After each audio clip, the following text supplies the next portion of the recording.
Mes bien chers frères, est-il permis à un mari de renvoyer sa femme? Pose la question des pharisiens à Jésus. Et la suite de l'évangile, Jésus nous dit « Laissez les enfants venir à moi, ne les empêchez pas, car le royaume de Dieu est à ceux qui le ressemblent. » On peut se dire, mais quel est le rapport entre ces deux passages d'évangile?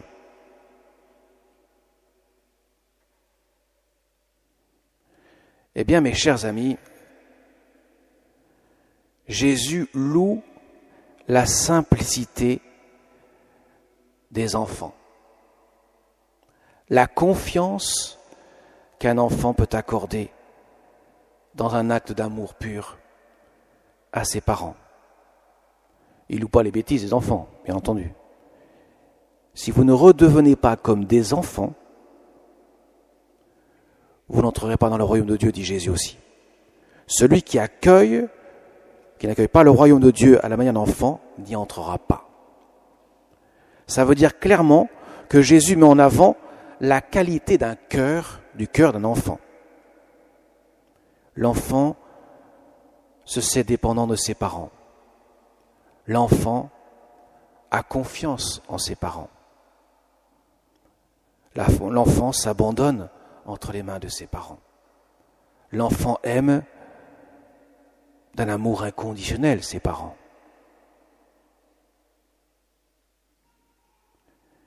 C'est cela que Jésus met en avant. Et dans l'amour conjugal du mari et de la femme, il veut faire ressortir cela.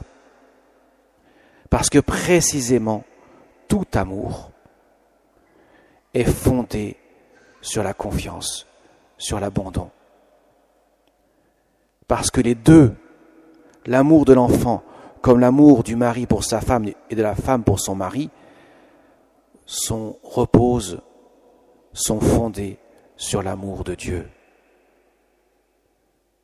Et plus explicitement pour nous, dans le sacrement du mariage, sur l'amour du Christ, époux, qui aime son épouse, la Sainte Église, qui a donné sa vie pour son épouse, la Sainte Église, sur la croix.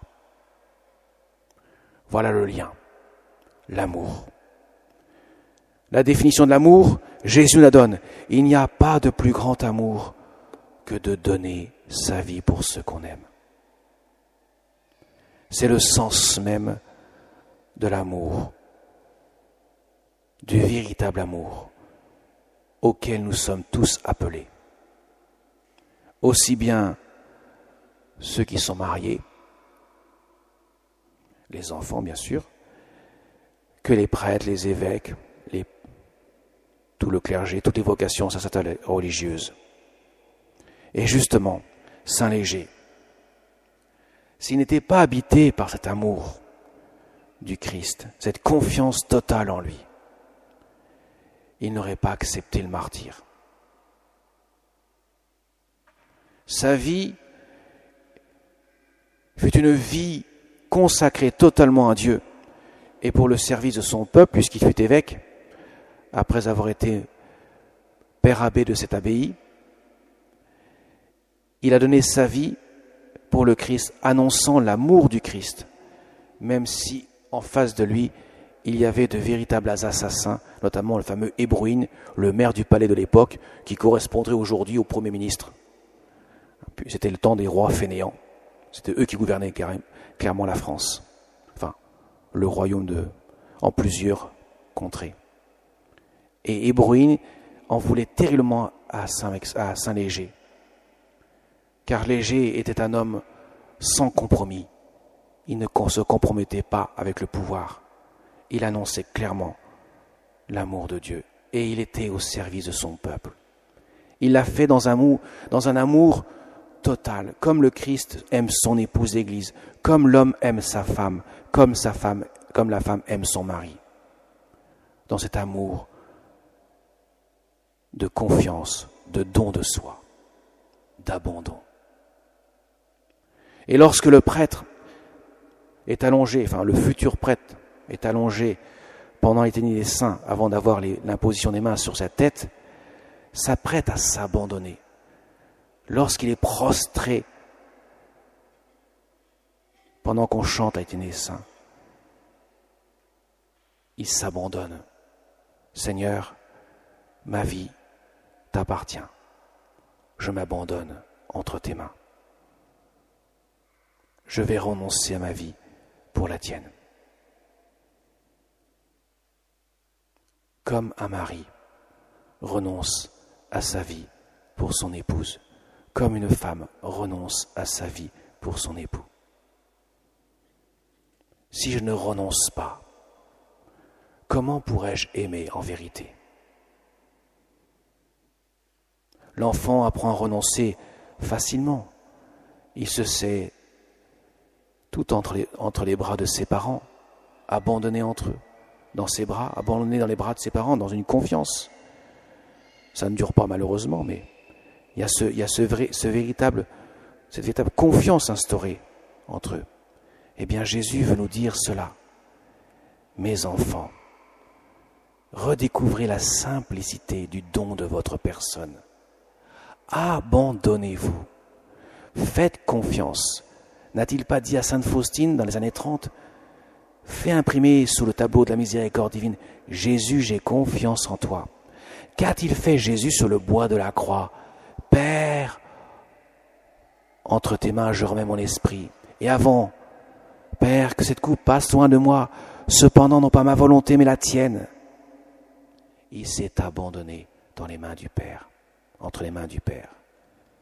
C'est ça l'amour, mes enfants, mes chers amis.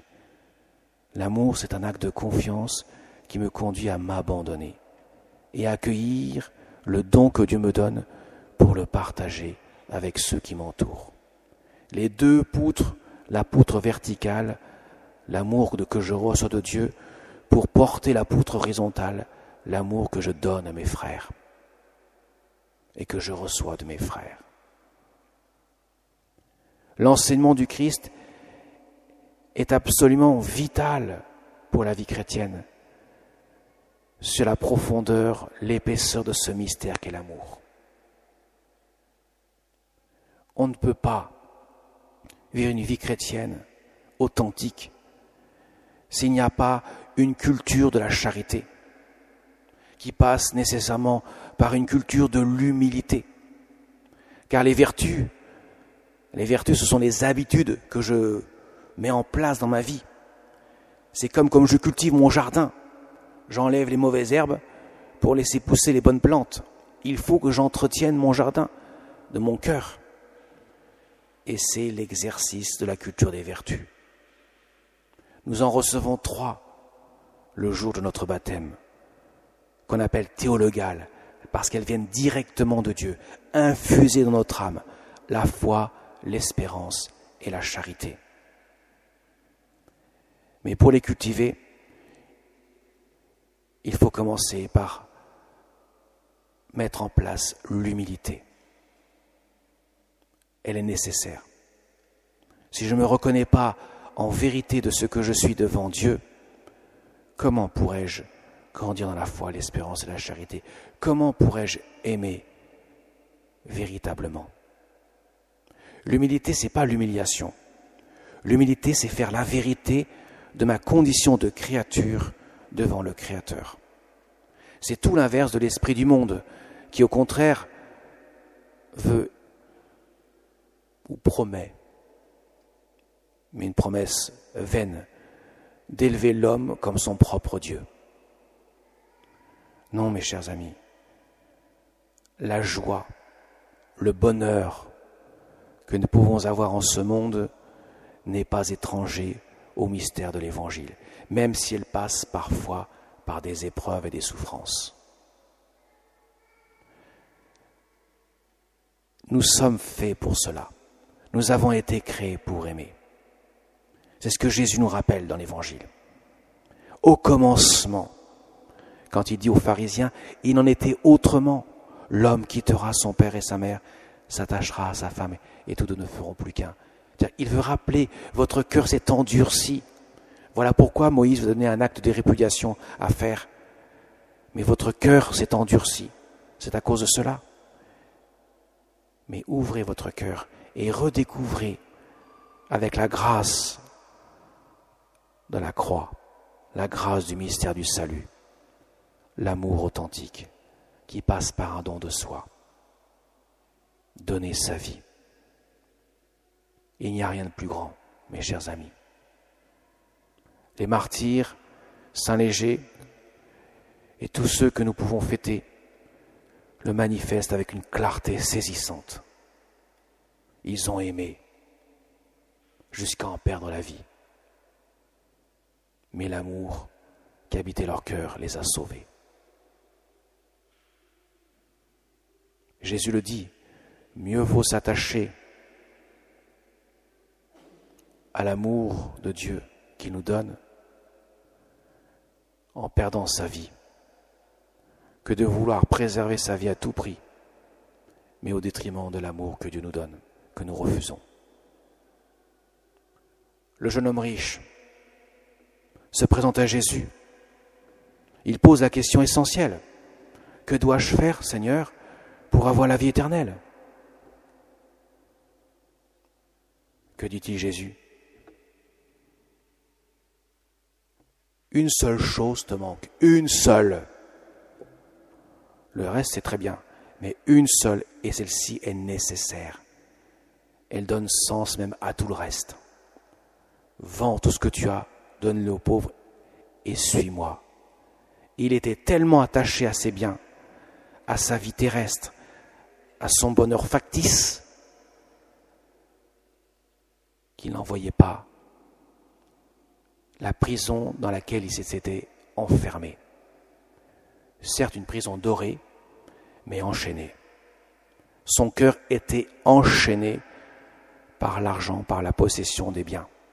Jésus lui dit, je t'enlève les chaînes de tout cela, mais fais un effort et tu seras libre.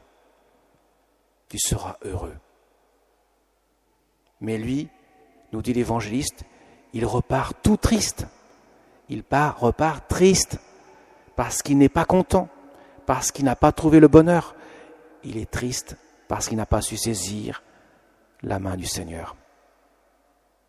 Autrement dit, la joie vient de l'accueil du don de Dieu. La tristesse est le résultat, la conséquence du refus du don de Dieu. Et les pharisiens de l'Évangile, ils vont s'endurcir de plus en plus. Ils vont s'enfermer de plus en plus, jusqu'à comploter la mort de Jésus. Car il gêne, il dit la vérité, et nous ne la voulons pas. Vous voyez, mes chers amis, c'est tout le déroulement de la facette de notre cœur qui est exposé dans l'Évangile. Est-ce que nous sommes prêts à accueillir le don de Dieu? Et pour cela, ça passe nécessairement par quelques petits renoncements qui donnent de la joie, le joie du bonheur. Quand je suis devenu prêtre, il y a plus de 21 ans, c'est le 2 juillet 2000, nécessairement j'ai renoncé à des choses. Quand vous êtes mariés, vous les hommes, vous avez renoncé à toutes les autres femmes que la vôtre.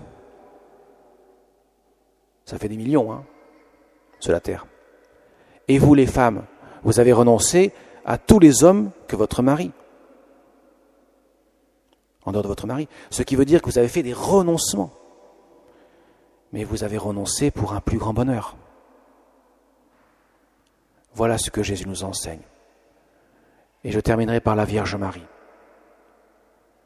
La reine de tous les saints, la reine des martyrs. La reine du ciel, la mère de l'Église, celle qui cumule toutes les qualités. Son cœur est d'une limpidité où on ne trouve ni l'ombre du péché, ni l'ombre d'un doute quant à la fidélité à Dieu. Dans tout son cœur est transparent de l'amour de Dieu. Son cœur est un renoncement perpétuel pour se laisser embraser par le cœur de son Fils, au point que le cœur de son Fils vit dans son cœur de chair.